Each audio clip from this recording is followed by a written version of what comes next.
میرے حضور علیہ الصلاۃ والسلام نے ایک دن صحابہ سے پوچھا، صحابہ مجھے بتاؤ مفلس کون ہوتا ہے، غریب کون ہوتا ہے؟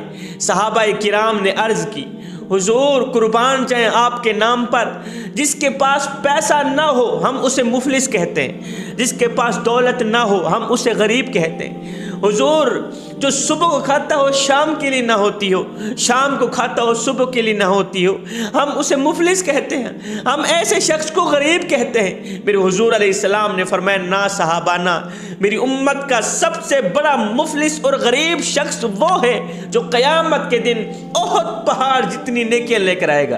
صحابہ کرام عرض گزار ہوئے، حضور جس کے پاس احد پہاڑ جتنی نیکیاں ہوں وہ غریب کیسے ہو سکتا ہے، وہ مفلس کیسے ہو سکتا ہے؟ میرے حضور علیہ السلام نے فرمایا، اس کے پاس احد پہاڑ جتنی نیکیاں تو ہوں گی مگر افسوس اس نے زیادتیاں کی ہوں گی، اس نے مظلوم پر ظلم کیا ہوگا، دوسروں کو گالیاں دی ہوں گی، برا بھلا کہا ہوگا۔ اب اس کی نیکیوں کو میرا اللہ تمام لوگوں میں بانٹ دے گا، جس پر اس نے ظلم کیا ہوگا وہ تمام کے تمام لوگ اس کی ساری نیکیوں کو لے کر جنت میں چلے جائیں گے، اس کے پاس ایک نیکی بھی نہیں رہے گی۔ ہائے احد پہاڑ جتنی نیکیاں لے کر آنے والا شخص مفلس اور غریب بن کر جہنم کی طرف ہانکتا ہوا جا رہا ہوگا۔ میرے نبی نے فرمایا، صحابہ میری امت کا سب سے بڑا مفلس شخص وہ ہوگا، غریب شخص وہ ہوگا۔ خدارا میرے بھائیوں زیادتیاں نہ کرے، ظلم نہ کرے۔ میرے حضور علیہ الصلاۃ والسلام نے اپنے غلاموں کو یہ درس دیا، یہ تبلیغ کی، صحابہ دیکھنا کبھی بھی کسی شخص کے اوپر زیادتی نہ ہونے پائے، کسی شخص کے اوپر ظلم نہ ہونے پائے۔ دیکھنا کسی شخص کو تمہارے مزاج سے، تمہارے قول و فعل سے تکلیف نہ ہونے پائے۔ میرے حضور علیہ الصلاۃ والسلام نے فرمایا، صحابہ میں تمہیں ایک سبق دینے والی داستان نہ سناؤں، بنی اسرائیل کا ایک واقعہ نہ سناؤں؟ فرمایا، صحابہ بنی اسرائیل میں سے ایک ظالم بادشاہ محل بنا رہا تھا۔ بنی اسرائیل کے اندر ایک ظالم بادشاہ محل بنا رہا تھا، جس جگہ وہ محل بنا رہا تھا اسی جگہ ایک غریب بڑھیا رہتی تھی، اس نے اپنی جھونپڑی لگائی ہوئی تھی۔ اس غریب بڑھیا کی جھونپڑی بادشاہ کے محل کے نقشے میں آتی تھی۔ بادشاہ نے اس غریب بڑھیا کو کہا، بی بی جی منہ مانگی رقم لے لو، منہ مانگے پیسے لے لو، یہ جگہ خالی کر دو، ہم نے اس جگہ خوبصورت محل کھڑا کرنا ہے، خوبصورت گھر تیار کرنا ہے، یہ جگہ خالی کر دو، منہ مانگے پیسے لے لو۔ بی بی نے کہا، بادشاہ اولاد اللہ نے دی نہیں، شوہر تھا وہ بھی فوت ہو گیا، تنکا کر کے، بڑی مشکل کا سامنا کر کے، بڑی مشقتوں کا سامنا کر کے میں نے یہ جھونپڑی کھڑی کی ہے، لہٰذا یہ جھونپڑی میں تجھے کبھی نہیں دے سکتی۔ اسی جھونپڑی میں نے رہنا ہے، میں نے ساری زندگی اسی جھونپڑی میں گزارنی ہے، اسی آشیانے میں گزارنی ہے، میں یہ نہیں دے سکتی۔ اب بی بی سارا دن اپنے آشیانے میں بیٹھی رہتی تھی، بی بی سارا دن اپنی جھونپڑی کے اندر بیٹھی رہتی تھی کہ میری جھونپڑی، میرا آشیانہ ظالم کی نظر میں آ گیا ہے، کہیں ظالم میری جھونپڑی کا نام و نشان بھی نہ مٹا دے۔ اب یہ بی بی سارا دن جھونپڑی میں بیٹھی رہتی، سارا دن اسی آشیانے میں بیٹھی رہتی۔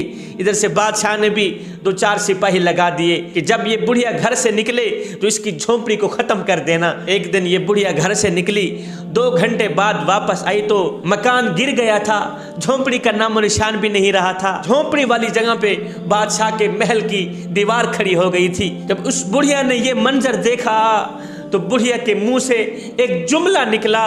میرے حضور علیہ الصلاۃ والسلام نے فرمایا، وہ جملہ اتنا دردناک تھا، اس جملے کے اندر، اس دعا کے اندر درد کوٹ کوٹ کے بھرا گیا تھا۔ میرے حضور علیہ السلام نے فرمایا، جب اس بڑھیا نے اپنے مکان کو گرتا دیکھا تو اس بڑھیا نے ایک بد دعا کی۔ میرے حضور علیہ السلام نے فرمایا، جب کسی مظلوم کے ہاتھ دعا کے لیے اٹھتے ہیں تو عرش کا مالک فرشتوں کو کہتا ہے، کھول دو سارے دروازے، کھول دو عرش کے سارے دروازے، اس کے بیچ میں پردے نہیں رہنے چاہیے۔ مظلوم کی دعا آ رہی ہے، مظلوم کی فریاد آ رہی ہے، ہم نے غور سے اس کی فریاد کو سننا ہے۔ بڑھیا آئی، اس نے جب دیکھا میرا گھر ٹوٹ گیا ہے، تنکا اکٹھا کر کے میں نے جھونپڑی کھڑی کی تھی، میری جھونپڑی ٹوٹ گئی ہے، حالات بدل گئے ہیں، تو اس بڑھیا نے دونوں ہاتھ اٹھائے، رو کر کہنے لگی، مالک میں تو یہاں موجود نہیں تھی، تو موجود تھا اور میں یہاں نہیں تھی، تو یہاں موجود تھا،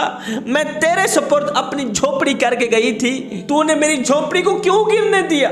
تو نے میری جھوپڑی کو کیوں تباہ ہونے دیا؟ میرے مالک مجھے اتنا تو بتا دے، اور میں تو کہیں گئی ہوئی تھی، کیا تو بھی کہیں گیا ہوا تھا؟ ہائے بڑھیا کی دردناک دعا سن کر، بڑھیا کی فریاد سن کر، یہ دردناک جملے سن کر میرے اللہ نے فرمایا جبریل کیا کر رہا ہے؟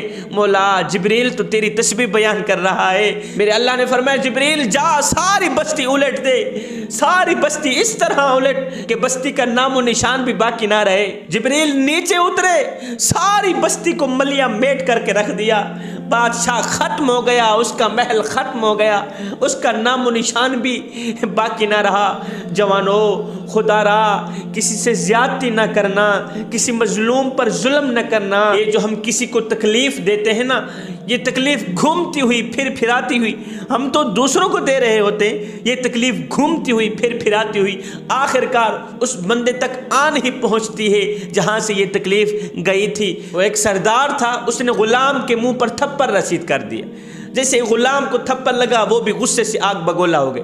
اب کیا کر سکتا تھا؟ سردار کو مار تو نہیں سکتا تھا، مالک کو مار تو نہیں سکتا تھا۔ یہ غلام شام کو گھر آیا، بیوی بیٹھی ہوئی تھی، اس نے آتے ہی بیوی کے منہ پر تھپڑ رسید کر دی۔ اب جیسے ہی بیوی کو تھپڑ لگا، وہ بیچاری شوہر کو مار تو نہیں سکتی تھی، غصے سے وہ بھی آگ بگولا ہو گئی۔ ساتھ میں ایک بڑے والا بیٹا بیٹھا تھا، اس بی بی جی نے بڑے والے بیٹے کے منہ پر تھپڑ رسید کر دی۔ جیسے ہی ماں نے بڑے والے بیٹے کے منہ پر تھپڑ رسید کیا تو بڑے والا بیٹا بھی غصے سے آگ بگولا ہو گیا۔ کیا کرتا؟ ماں کو مار تو نہیں سکتا تھا، ساتھ میں ایک چھوٹا بھائی بیٹھا ہوا تھا۔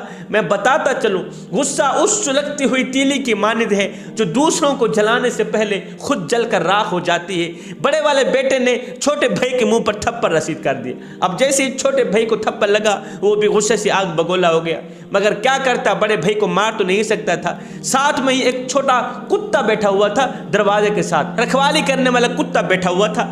اب چھوٹے بچے نے، چھوٹے بھائی نے غصے سے آگ بگولا ہو کر اس کتے کے منہ پر تھپڑ رسید کر دی۔ اب جیسے ہی کتے کو تھپڑ لگا وہ بھی غصے سے آگ بگولا ہو گیا۔ کتا غصے سے آگ بگولا ہو کر اٹھا، گھر سے باہر نکلا، دوڑتا ہوا جا رہا تھا۔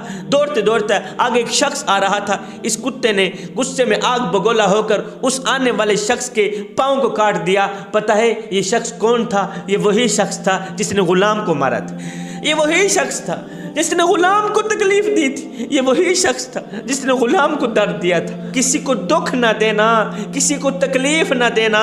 آئے کسی کو دکھ دے کر، کسی کو تکلیف دے کر، کسی کو درد دے کر، کسی کو رنج دے کر تجھے کیا لگتا ہے کہ تو ساری زندگی ایسے ہی مسکراتا رہے گا؟ نہ بندے نہ، بس وقت کے الٹنے کی دیر ہے، تیری باری بھی دور نہیں ہے، اس لیے کہ زندگی کے کسی نہ کسی موڑ پہ اپنا کیا آخر بھگتنا ہی پڑتا ہے۔